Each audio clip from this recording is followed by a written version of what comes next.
ఇవాళకి 15-16 రోజులు అవుతోంది. అయినప్పటికీ కూడా మిగతా నిందితుల్ని నేటికి అరెస్ట్ చేయకుండా పోలీస్ యంత్రాంగం ఒక నిర్లక్ష్యాన్ని వివక్షను పాటిస్తూ ఉంది. మనం ఎప్పుడు చూడలేదు, దళితులపైన బీసీలపైన దాడులు దౌర్జన్యం జరిగినప్పుడు ఒక అధికార పార్టీ స్పందించి ఇది తప్పు అని చెప్పిన చరిత్ర ఈ రాష్ట్రంలో లేదు. మొదటిసారి రేవంత్ రెడ్డి గారి నాయకత్వంలోని పార్టీ ఇవాళ నిందితులను వెనకేసుకొస్తూ బాధితులను చాలా తక్కువ చేస్తూ ఇవాళ దుర్మార్గంగా మాట్లాడుతున్న పరిస్థితి ఉంది.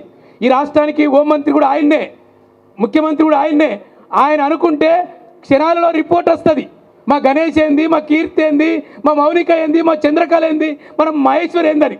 మౌనిక ఎస్సీ కాదంటున్నావు, ఓకే, నీ రికార్డు ప్రకారం టెక్నికల్గా మౌనిక ఎస్సీ కాకపోవచ్చు అన్న చెప్పిండు. సుప్రీంకోర్టు గైడ్లైన్స్ ప్రకారం ఆ అమ్మాయి చిన్నప్పటి నుంచి ఎవరి సమక్షంలో అయితే పెరిగిందో ఆ కులం వర్తిస్తుందని చెప్పి మీకు టెక్నికల్ కావాలి కాబట్టి టెక్నికల్ విషయాలు కావచ్చు. కానీ మహేశ్వరి ఒక దళితురాలు, ఎస్సీ, మాల అంత రికార్డులో చెప్పింది. మీరు అనుకుంటే 2 నిమిషాల్లో అది తీసుకోవచ్చు క్యాస్ట్ సర్టిఫికెట్. ఆమె కూడా పోలీస్ స్టేషన్లో దరఖాస్తు ఇస్తే ఇక్కడ పోలీసులు దరఖాస్తు తీసుకోకుండా నిరాకరిస్తున్న పరిస్థితి కొనసాగుతూ ఉంది. పోలీసులు స్వచ్ఛందంగా ఆ కేసు తీసుకోవాలి. ఒక పసిపాప చనిపోయింది, దీనికి ఎవరి దరఖాస్తు అవసరం లేదు. నీకు దరఖాస్తు కావాలనుకుంటే 2 నిమిషాలు దరఖాస్తు తీసుకోవచ్చు. కానీ వాళ్ళ రకరకాల పేర్లతోటి ఈ కేసును, ఈ సంఘటనను తప్పుదో పట్టించడానికి ఒక పోలీస్ యంత్రాంగమే ఇవాళ పనిచేయడం చాలా దురదృష్టకరమైన సంఘటన. దీన్ని మనందరం ముక్తకంఠంతో వ్యతిరేకించాలి. ముఖ్యమంత్రి కాకముందు రేవంత్ రెడ్డి నేను ప్రజాస్వామ్యాన్ని కాపాడుతానని చెప్పాడు.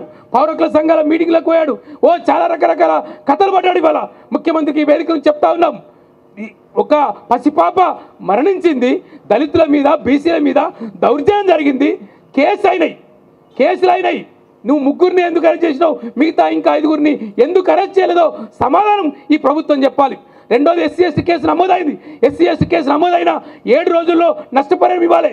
కేవలం ₹1,00,000 చెక్ ఇచ్చి జిల్లా కలెక్టరు చేతు దులుపుకున్నాడు. చట్ట ప్రకారం 4 లక్షలు వెంటనే ఇవ్వాలి.